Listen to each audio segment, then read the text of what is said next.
Bom dia, boa tarde, boa noite, concurseiros da ESA.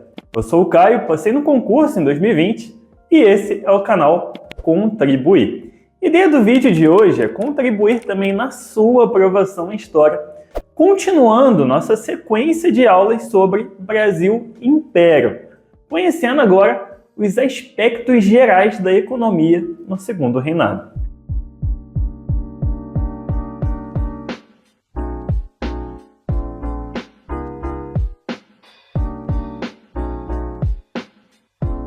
Na aula anterior a essa, foi uma aula introdutória que iniciamos o estudo de Segundo Reinado, correto?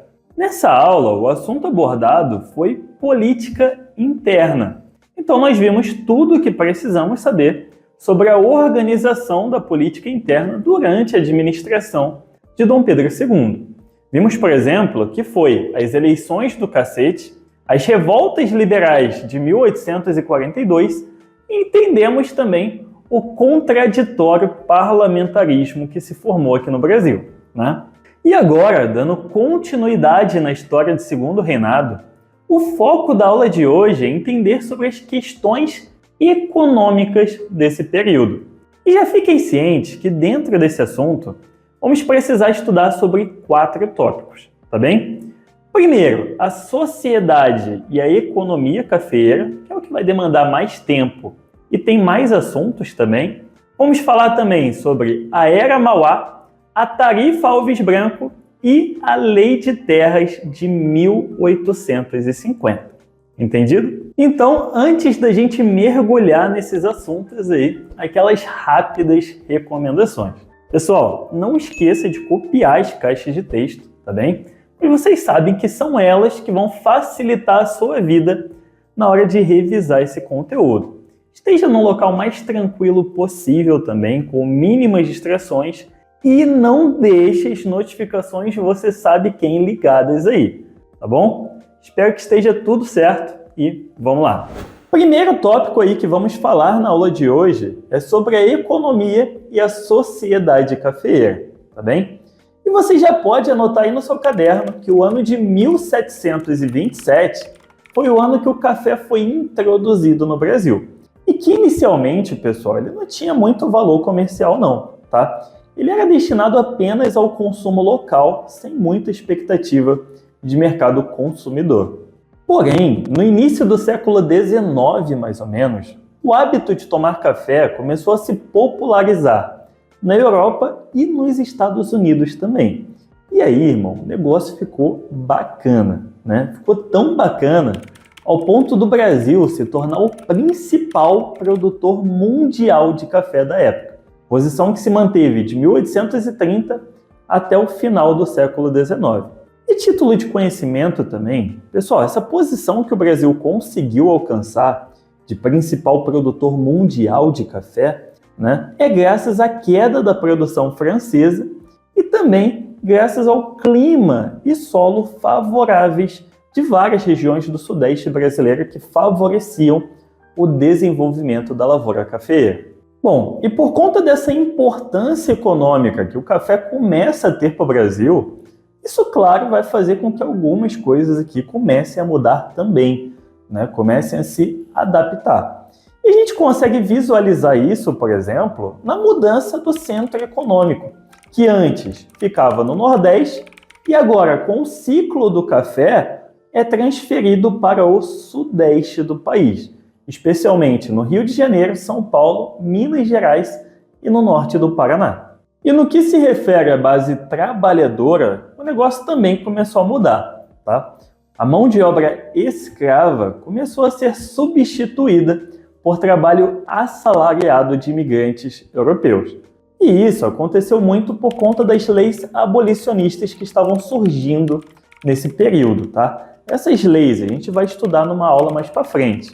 Mas saibam que por conta delas, o preço de um escravo estava ficando muito alto, encurtando assim o lucro dos cafeicultores. Então estava começando a não valer tanto a pena mais.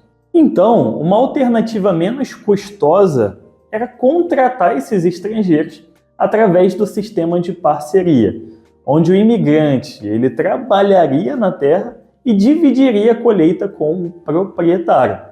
Ou seja, o proprietário da terra ficava com uma parte e o imigrante contratado ficava com uma outra parte. Porém, pessoal, isso era a ideia, né? Era o prometido. Contudo, entretanto, todavia, muitos fazendeiros acabavam por enganar e explorar esses imigrantes europeus, tá? Alguns fazendo eles até como escravos.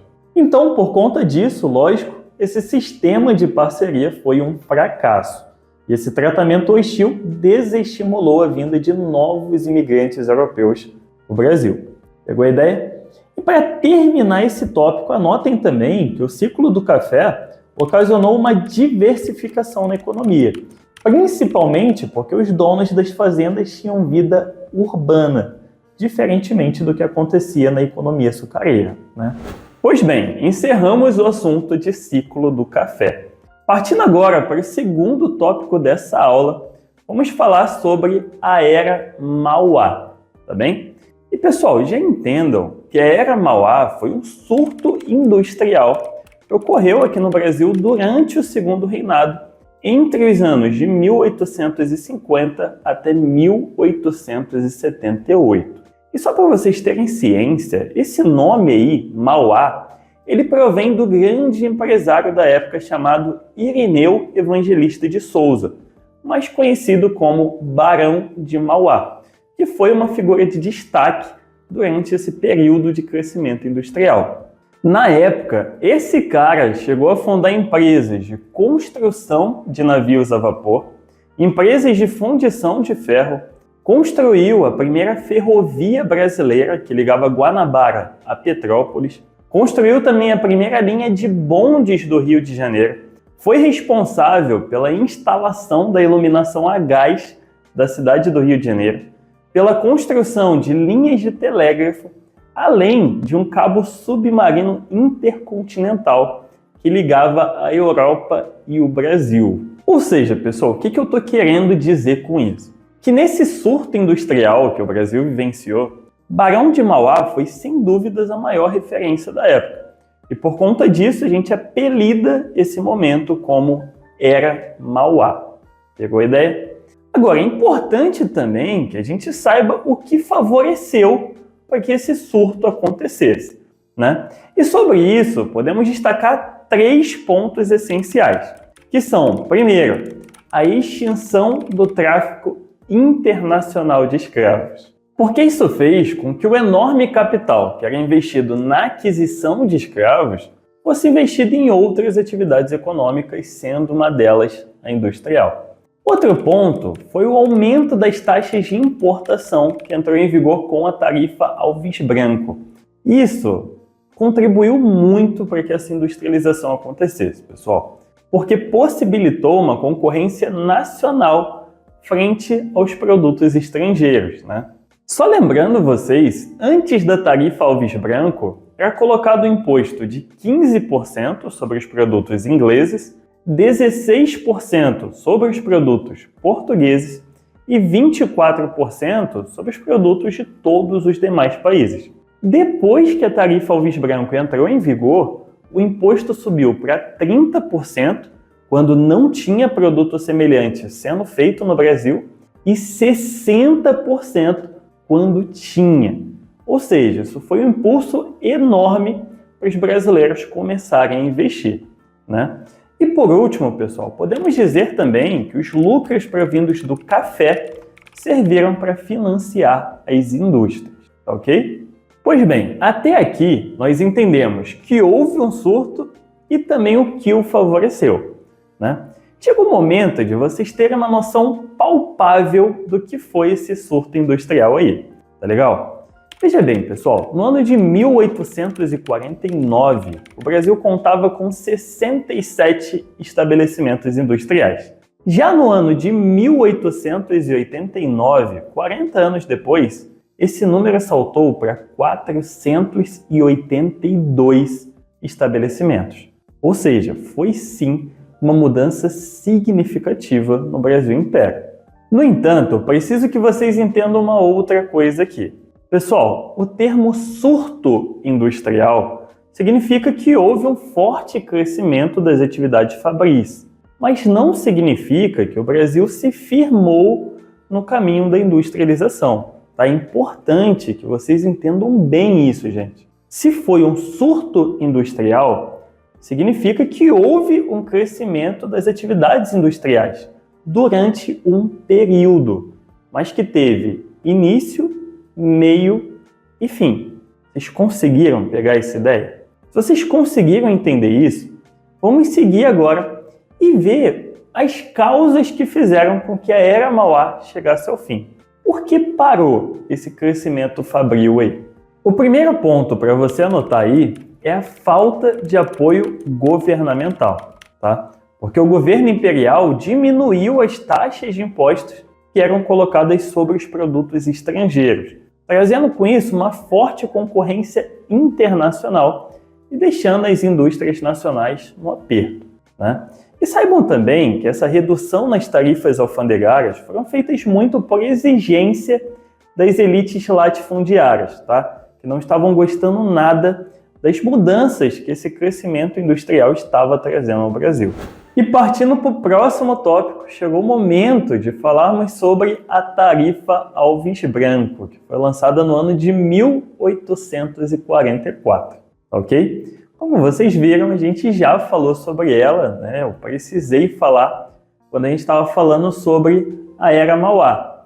Mas para vocês terem anotado bem certinho no resumo de vocês aí, coloquem que essa foi uma nova tarifa alfandegária sobre os produtos importados, que foi lançada por conta do término da vigência dos Tratados de Comércio de 1810. Vocês lembram desse tratado, né, onde Dom João assina isso assim que chega no Brasil, com a ideia principal de beneficiar a Inglaterra.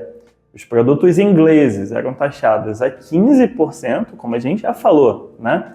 Os portugueses a 16% e todos os demais países a 24%. No ano de 1844 foi o término da vigência desse tratado. E o ministro da Fazenda, Manuel Alves Branco, achou por bem não renovar. Então ele lançou uma nova tarifa alfandegária com impostos que variavam entre 30% e 60%. 30% para os produtos importados não fabricados no Brasil e 60% para aqueles produtos que tinham alguma fabricação semelhante aqui no país. E pessoal, apesar de não ter sido proposital, como a gente já viu, essa nova tarifa corroborou para o crescimento industrial brasileiro, tá? E aí você me pergunta, mas como assim, Caio? Não foi proposital? Não foi, pessoal. O governo, quando lançou essa tarifa, não tinha pensamento ou políticas de crescimento industrial. Ele só estava querendo arrecadar mais impostos.